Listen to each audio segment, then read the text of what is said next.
they offer competitive renewals? Yeah. They do. Okay. Okay, but here's the thing. Because we get a lot of this. We get this question all the time. When is the right time to sell? Yeah. Is it now? Is Yeah. it, do I wait? And all I can tell those people is people aren't held hostage any longer because in all honesty, Nick, Yeah. I think people were Yeah. held hostage to their lender because Peggy, this Real Talks episode, I have an idea. let's go, Nick. Let's shut my laptop. let's not talk about the Bank of Canada. All right. Cat's out of the bag. At this point, when everybody's watching, everybody knows. Yeah. So let's answer the questions that people really have, the concerns that people really The have. ones that keep them up at night. What's happening with the market? When is my house going to be worth what it was? Do I sell? Do I sell? Do I rent? stay? Okay. So first of all, let's just cover the rates that people are actually taking right now, which is fixed rates. Right. The Bank of Canada, we've talked about this before, controls prime rate, which directly affects variable rates, adjustable rates, home equity lines of credit. Virtually no one is taking those rates right now. It's fixed rates. A first-time home buyer, less than 20% down, could secure a 5-year fixed rate, 4%. We actually got a bunch just under 4%. It's great, right? Amazing. Yeah. So if people are renewing their mortgages, wait till the last minute, get the best darn deal you can.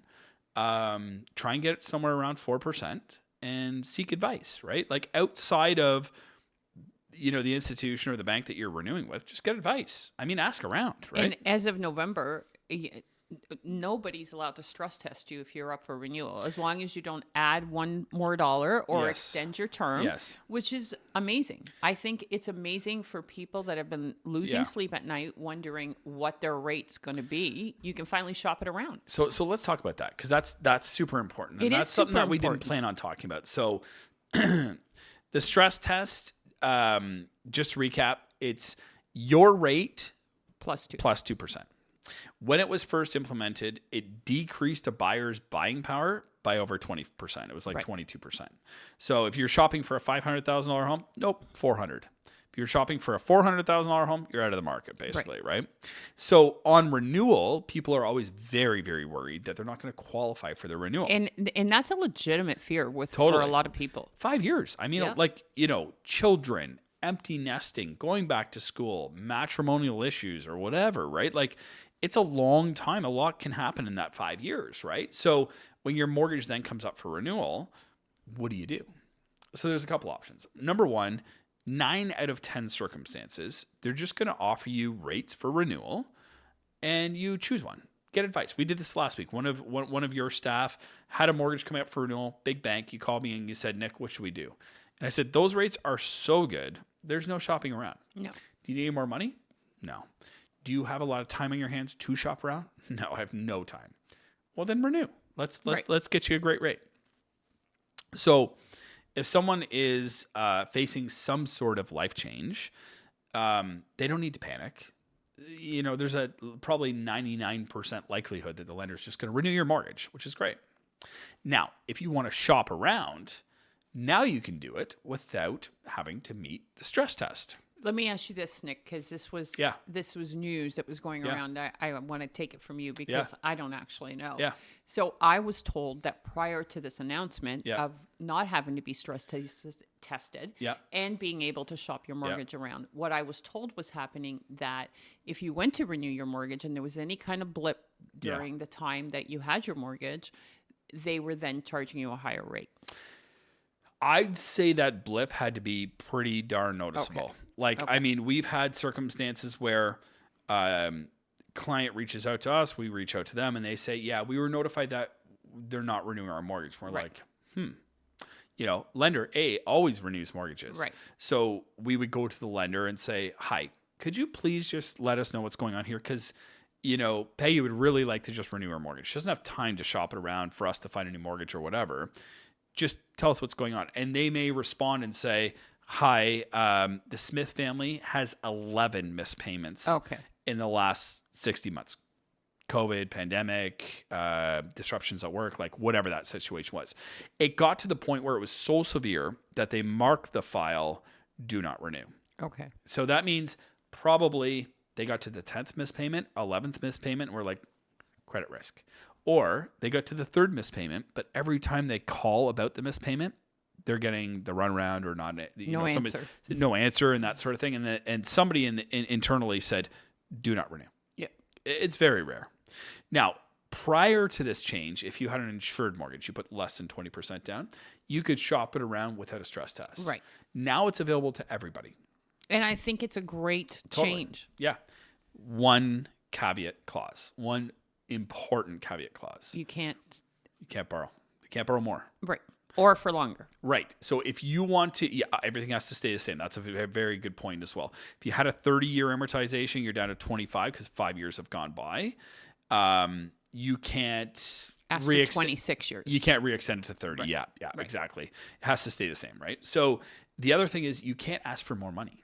Now, this is textbook the mortgage business. I mean, every 5 years, lives change. People have plans. And usually, you've heard it for decades. People say, I'll do it when my mortgage comes up. Yep. I'll change the payment frequency. I'll add a line of credit. I'll, add more money to do my siding, windows, and roof. So if you want to borrow anything, it turns into a refinance and it's traditional qualification. Now, I'm not saying it's impossible, but it's traditional. You have to meet the stress test and that sort of thing. It's a positive change. This allows people to shop around without worry. Okay. My real question is, do the 5 big banks, do they offer competitive renewals? Yeah. They do. Okay. Okay. But here's the thing. It's like the statistic is crazy. Like over 85% of people never respond to the renewal. So it just renews at a higher rate. Or they take the first one because they're panicked.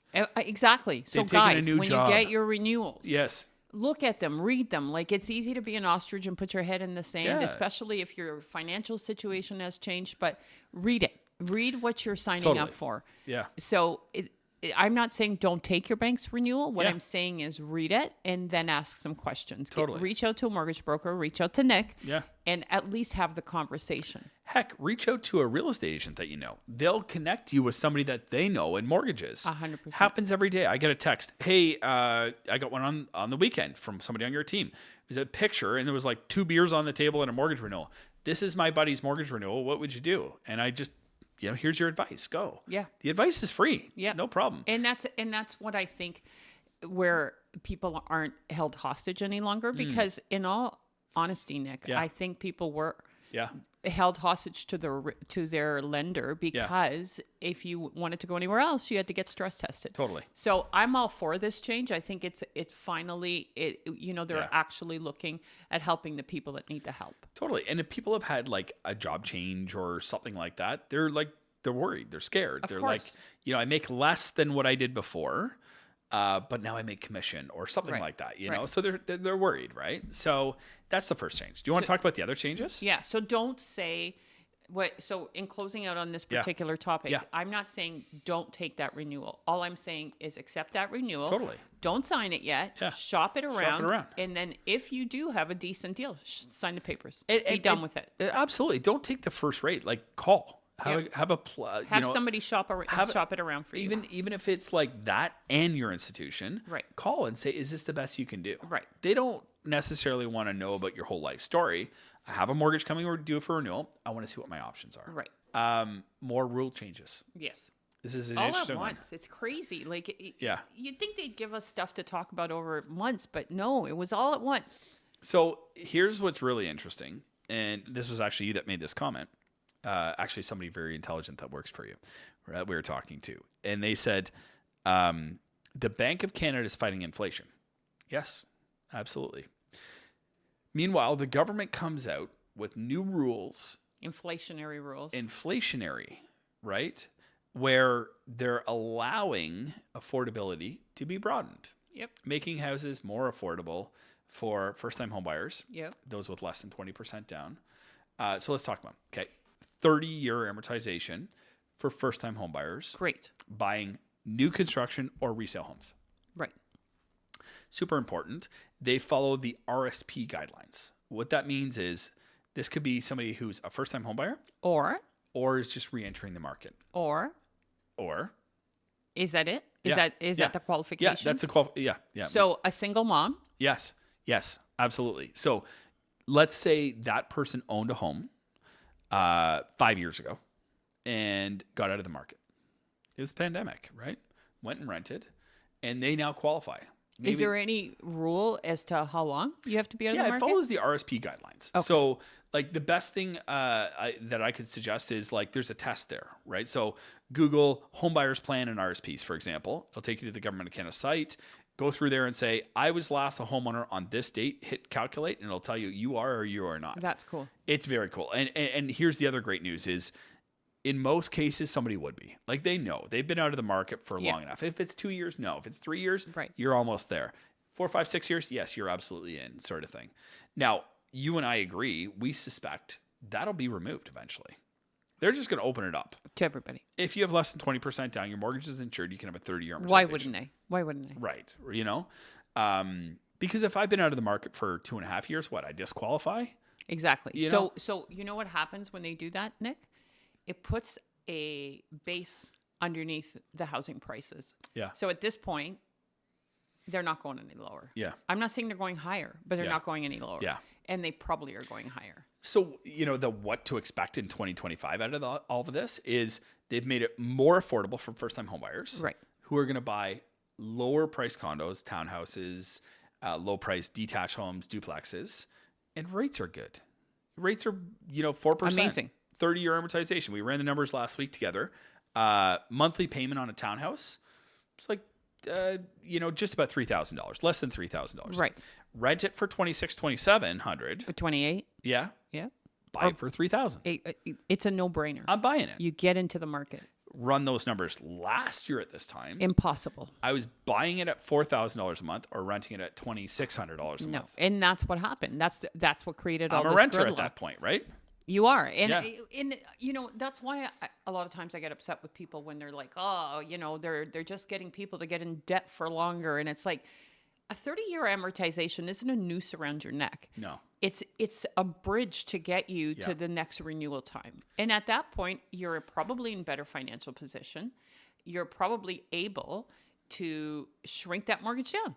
Yeah. Don't renew for 25 years. Renew for 20. And the thing is, like, you're in the market. That's all that matters, is getting in the market. I've told my story, and you've told yours, bought my first house with no money down. Yep. $200,000. Then were the days. So you sold it for $300,000. Like, what's my return on investment on that purchase? Well, I put zero into it and I made $100K. Then I take the $100K and I buy my nice big house off of Big Bay Point, for example. Bought that for $400,000, sold it for $500,000 sort of thing. So what's my return on that? Well, I put 100 in and made 100.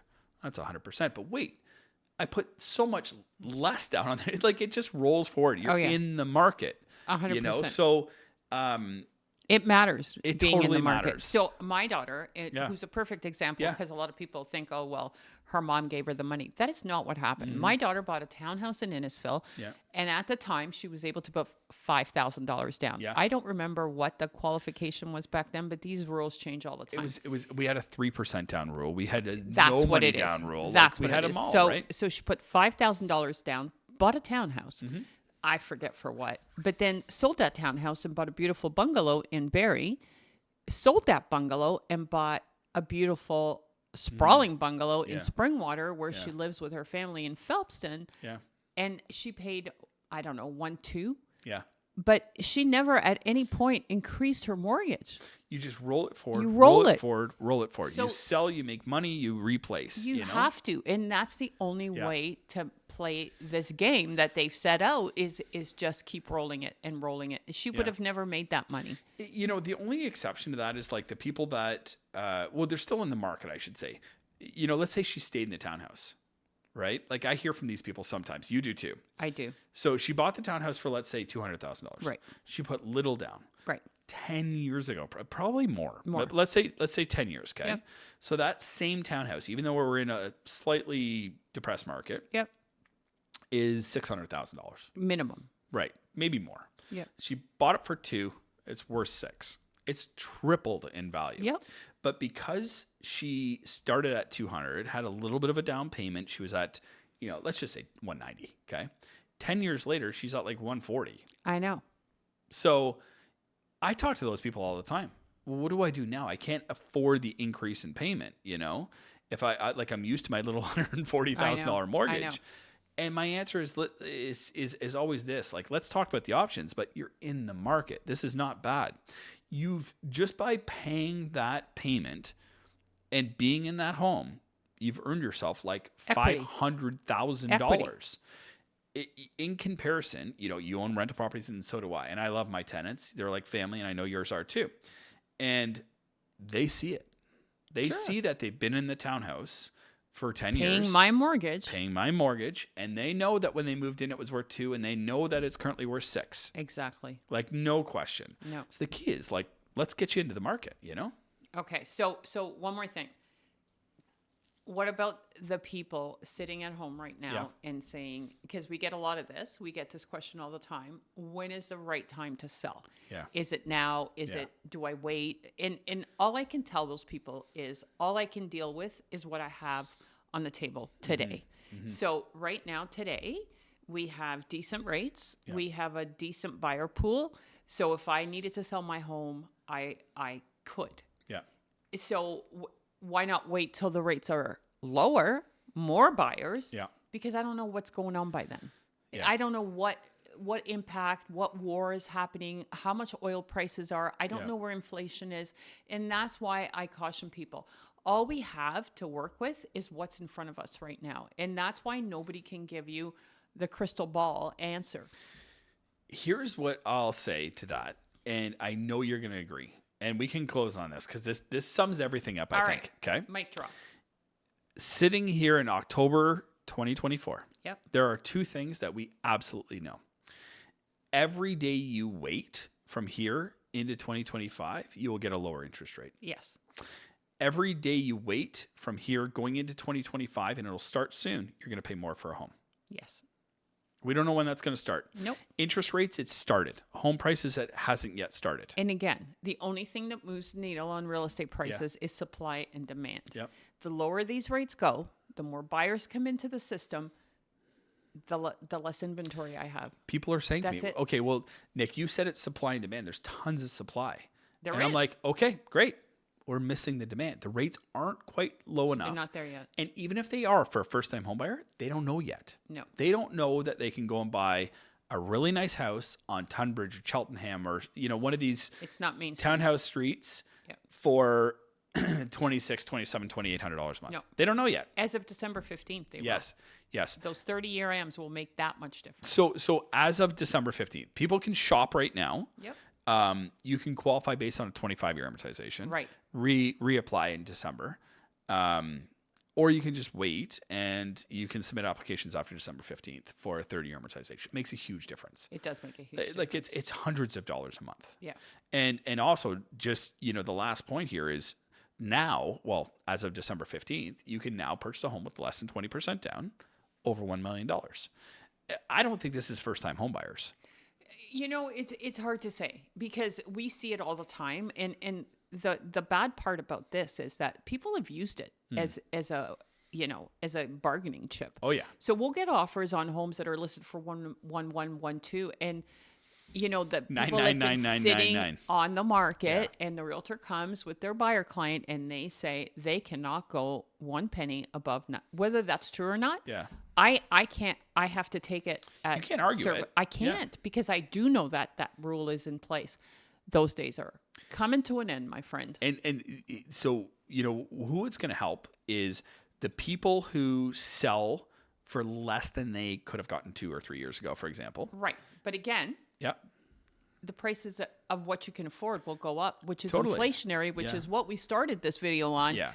The Fed or the Bank of Canada is trying to work on inflation, and the government up for re-election is feeding the fire. Totally. Yeah. Things will get more affordable, which is good. Yeah. Which is going to... But not by price, by interest rates. And through demand. Yeah. Right? So interest rates will continue to go down.